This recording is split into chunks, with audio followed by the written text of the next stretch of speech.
everyone. Thanks for joining us on the news at 10 on NTNS 24. I am Mina Daniels. The headlines. Minister of Works inspects Lagos-Calabar Coastal Highway, reiterates the administration's commitment to economic prosperity of Nigerians. Minister of Health reaffirms steps to address funding gaps in Nigeria's healthcare system following withdrawal of donor support by United States. Nigerian Union of Journalists supports Media Enhancement Bill to improve welfare of journalists.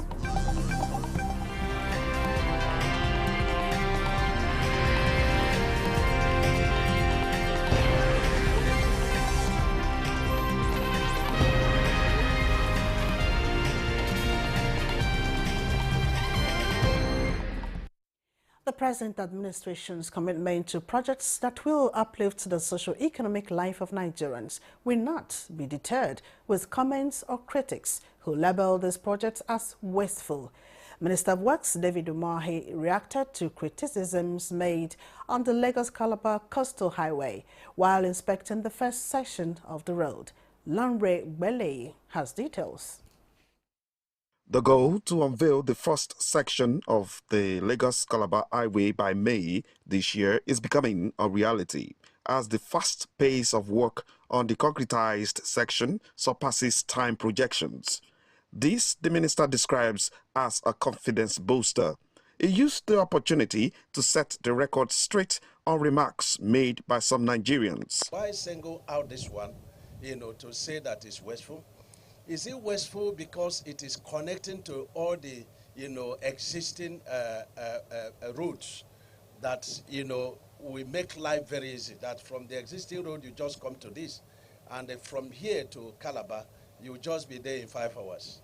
So travel time will be achieved and it will be less. It's an evacuation corridor. Presently, in the next, 6 months, we'll be able to have this section 1 completed. And so the problems we are having in transloading, ship that the draft are so deep, will now be betting at the Lekki deep sea port.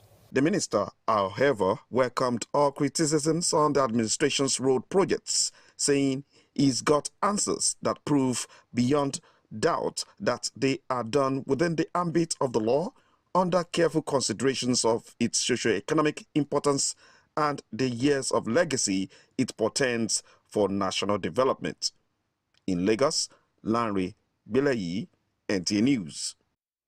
Similarly, the Minister of State for Works, Bello Mohammed Goroyo, has inspected sections 1 and 2 of the Sokoto-Gusau Road Dualization Project with the optimism that the completion period is achievable.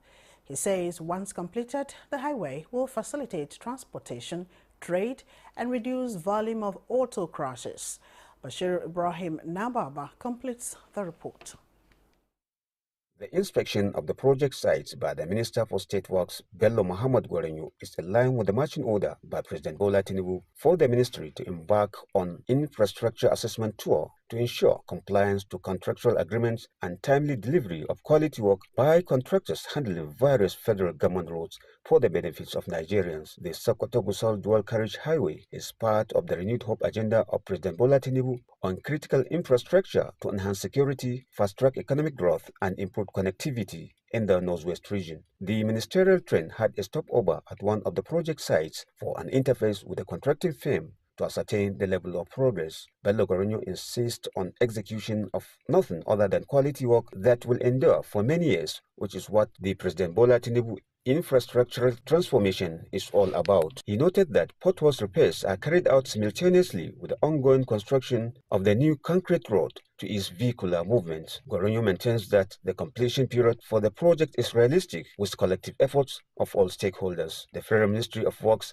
FEMA and other stakeholders will collaborate to come up with measures to ensure that these roads are safeguarded for maximum use. There is a lot of advantage in building and maintaining a good motorable road. So we call on all the stakeholders to support Mr. President to ensure that our roads are adequately maintained so that we can reap the benefits of those infrastructure, which Mr. President has placed a very serious priority on it. The ministerial train continues with its project delivery inspection tour to other parts of the country. From Sokoto, Bashir Ibrahim Nababa, NTA News. And to health matters now. Minister of Health and Social Welfare, Professor Ali Pate, says the federal government is taking steps to address funding gaps in the nation's healthcare system following recent withdrawal of donor support by the United States. He said this at an interactive session with the House Committee on HIV/AIDS, Tuberculosis and Malaria. National Assembly correspondent Mitaire Ikben reports. A cloud of uncertainty over funding of public health programs led the House Committee on HIV/AIDS, Tuberculosis and Malaria Control to invite the Minister of Health for clarification. The minister informed lawmakers that some initiatives by the Tinubu administration in the health sector helped in mitigating the effect of the sudden withdrawal of donor support by the United States. We are conscious that there may be priority items in the short term which would need to be procured as a matter of emergency to ensure there is no gap, and that there is medium term over the next 1 to 2 years what we need to provide in the context of 2025 and 2026 and 2027. And then the longer term, what needs to happen in terms of the structure of our medical industry so that we can be able to buy all those items here in Nigeria, whether it's on malaria or HIV or TB or infectious disease or primary health care.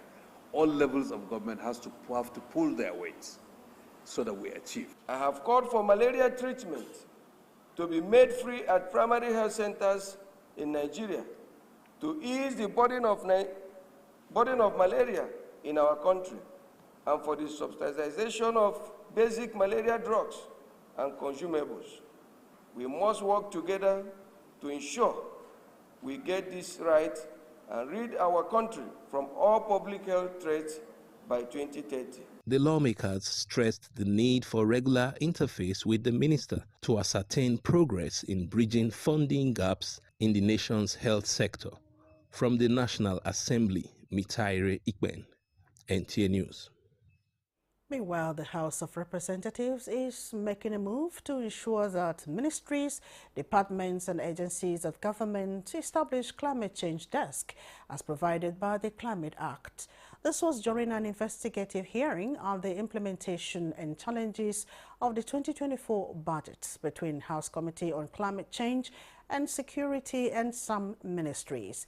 National Assembly correspondent Mohammed Rabiu Ali reports that the meeting at the instance of House Committee on Climate Change and Security revealed the 2024 performance of ministries aimed at addressing challenges of climate change and security. Very, very seriously in this country.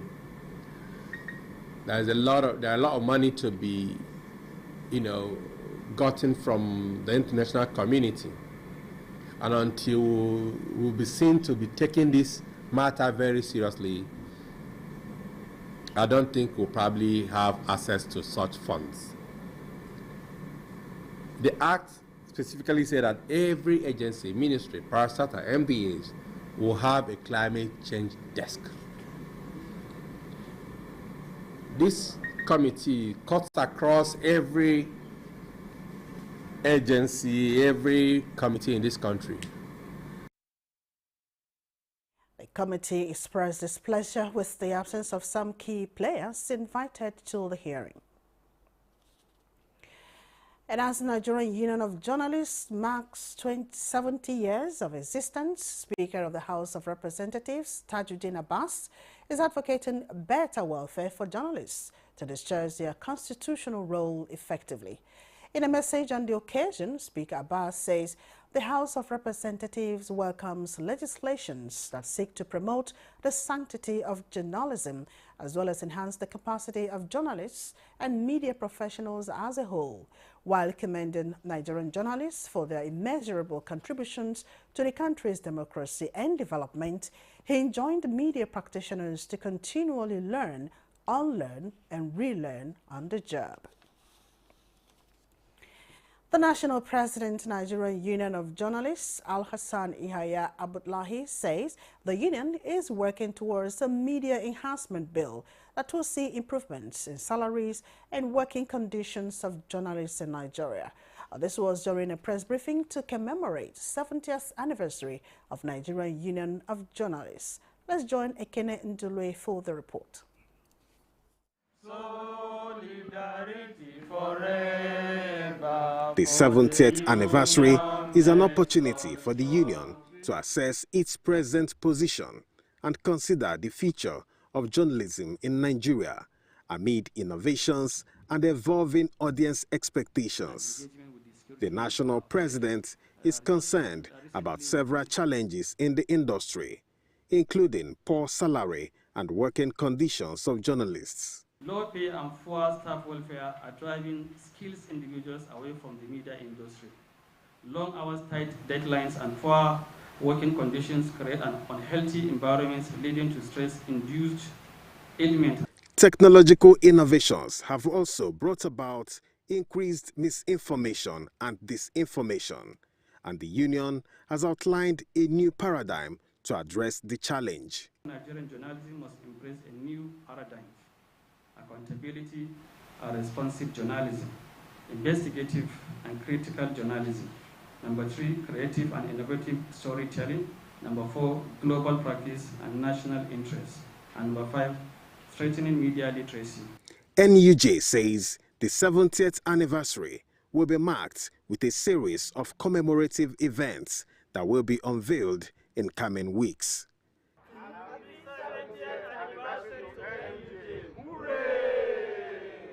In Abuja, Ekene Ndulwe, NTA News. The news at 10 is reaching you on NTA News 24. We have more reports after the break. Celebrate Ramadan with Bafi and enjoy up to 40% off on selected products from living room, dining room, bedroom, and royal sets. Pay less, save more, and refresh your home for iftar gatherings and cherished moments with family and friends. Visit our showrooms in Abuja, Lagos, Kano, and Enugu, or shop online to enjoy our exclusive Ramadan sale. Let's make this Ramadan unforgettable.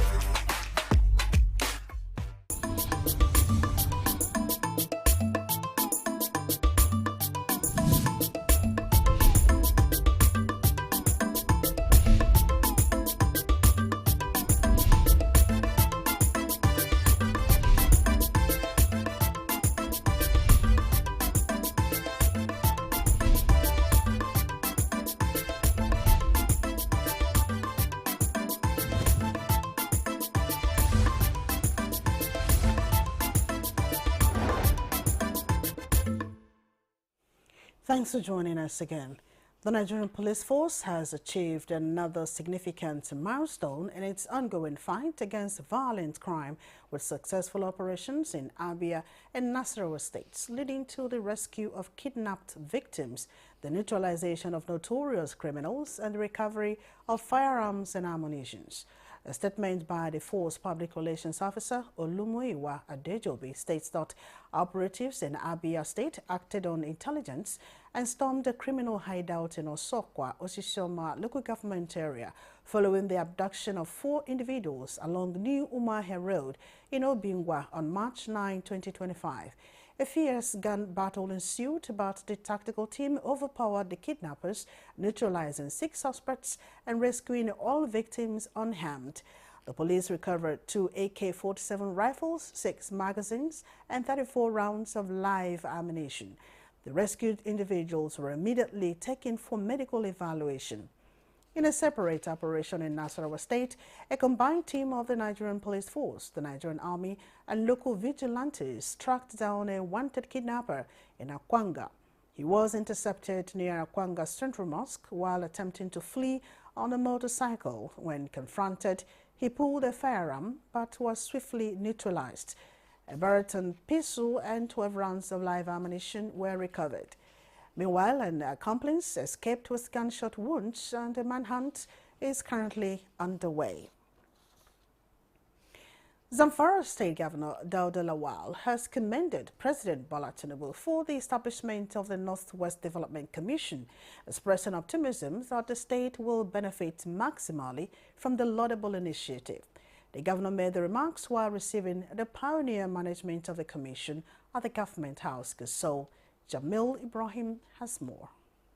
President Bola Ahmed Tinubu has since in June 2024 assented to the bill establishing the Northwest Development Commission as part of a deliberate effort to effectively address the socio-economic challenges being faced by the region. Governor Dauda Lawal, who played host to the management of the newly established Northwest Development Commission, commended President Bola Ahmed Tinubu for the laudable initiative. The governor expressed optimism that Zamfara State will be the biggest beneficiary of the commission, considering the fact that the state has been at the bottom of almost all developmental indices in the country and faces multidimensional threats and challenges. I would like to assure you that we will remain committed to working with your commission to ensure that you deliver on your mandate for the overall development of Zamfara State and Northwest, which forms the largest political bloc in the country.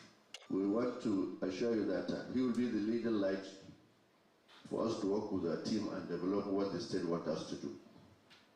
We are going to be very strict on going along the targets of the state. We are not going to derail from what the state wants to achieve. We are only going to support it. The newly established Northwest Development Commission has since outlined a 10-year development plan as its activities are expected to take off soonest. In Gusau, Jamilu Ibrahim, NTA News. And key players in Nigeria's peacemaking projects are advocating continuous dialogue, love and mutual respect for one another, irrespective of socio-political and religious divides, to engender national prosperity and stability. This was a call to action at the 2025 UFOC Dialogue and Friendship Iftar Dinner and Award Ceremony in Abuja. Oluseye Adiagbo reports. The UFOC Dialogue is with a clear mission to foster understanding amidst division, amplify voices of peace where discord exists, and remember that people be treated equally. This 8th edition is themed Reserve in Your Heart, a seat for everyone, just as the project has afforded everyone, regardless of faith or background, emphasizing everyone's place in a shared humanity. Our team is not just words. It is called to action. As you see today, different religious people are living together, then sharing together, we are opening fasting together. So this is one of the most important days for Nigeria and all over the world. We have choice whether to live in peace or not, and that is one of the reasons why I always remember UFOC Dialogue Foundation, because they want us to make the wise choice of living in peace. I want to continuously pledge our support for all the programs of UFOC Dialogue, because what you do is so inspiring and that you are so intentional and deliberate about it. Ramadan is a set, is a paste that is being set for us to live on. But what do we do after Ramadan is the next question I want all of us to ask each other.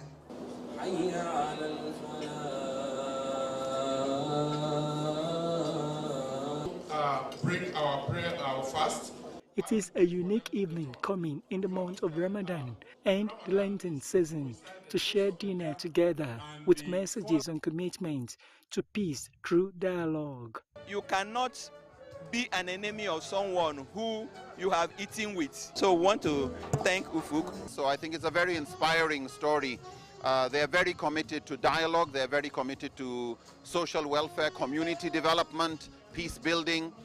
So I think that we have a lot to learn from them also. Some of the dignitaries awarded on the evening include former President Muhammadu Buhari, who bagged Lifetime Recognition Award for Peace, as well as Reverend Joseph Tsile and Muhammad Nuruddin Lemu, were recognized for their role in the religious cycle. Leader waters must be watered. It is indeed a moment to remind that change does not come only from grand gestures alone, but from the daily acts of kindness, the willingness to listen, and the courage to embrace everyone irrespective of their background. In Abuja, Olusheye Adiagbo, NTA News. And as the sun dips into the horizon, Muslims break their Ramadan fast. Here in Abuja, the Al-Habibiyya Islamic Society continues a tradition spanning over 1,400 years, hosting an interfaith iftar that brings people together across cultures and faiths. Correspondent Ibrahim Hamidu takes over from here.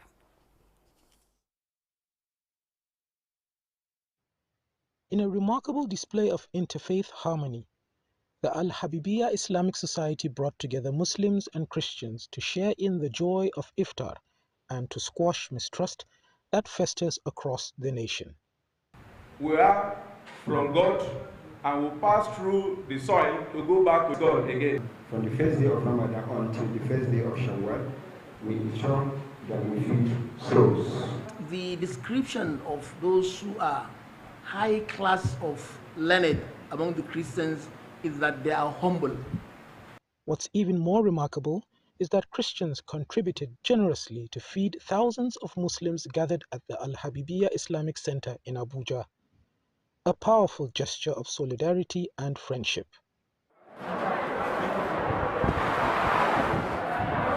And in a fascinating coincidence, the Christian fasting period, Lent, overlapped with Ramadan, with the Christian fasting period taking off just 5 days into the Islamic holy month. According to scripture in Isaiah chapter 58, the Bible says, when you fast, but you do not care for your servants, when you fast and do not give people who are hungry food to eat, God will not accept your fast.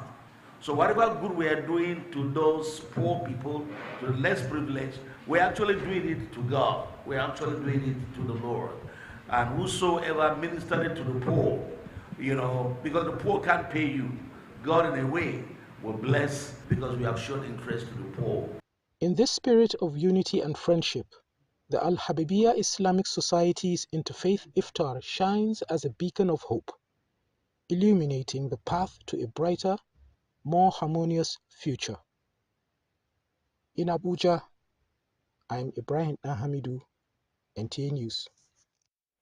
This is the news at 10 on NTNS 24. Here is another look at our top stories. Minister of Works inspects Lagos-Calabar Coastal Highway, reiterates the administration's commitment to economic prosperity of Nigerians. Minister of Health reaffirms steps to address funding gaps in Nigeria's healthcare system following withdrawal of donor support by United States.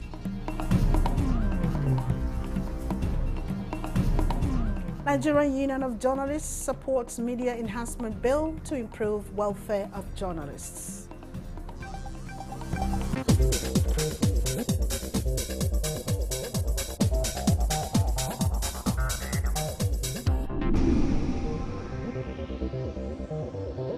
This is NTA News 24.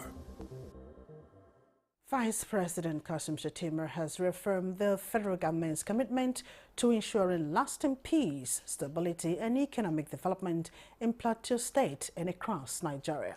The Vice President, who was in Jos to commiserate with National Chairman, Council of Ulama Jibwis, Sheikh Sani Yahya Jingir, over the death of his close associate, Sheikh Saidu Hassan Jingir, commended Plateau State government's peace-building efforts. While offering prayers for the repose of the soul of the late Sheikh Saidu Hassan Jingir, Vice President Kashim Shettima also prayed for peace, stability, cohesion, and progress across the nation. Sheikh Sani Yahya Jingir expressed gratitude to President Tinubu and Vice President Shettima for their show of compassion during this difficult period. The religious leader praised the government's responsiveness to infrastructure needs, economic policies, and security situation, especially in Plateau State. And that concludes the news at 10 on NTN News 24. Many thanks for watching. I am Minna Daniels.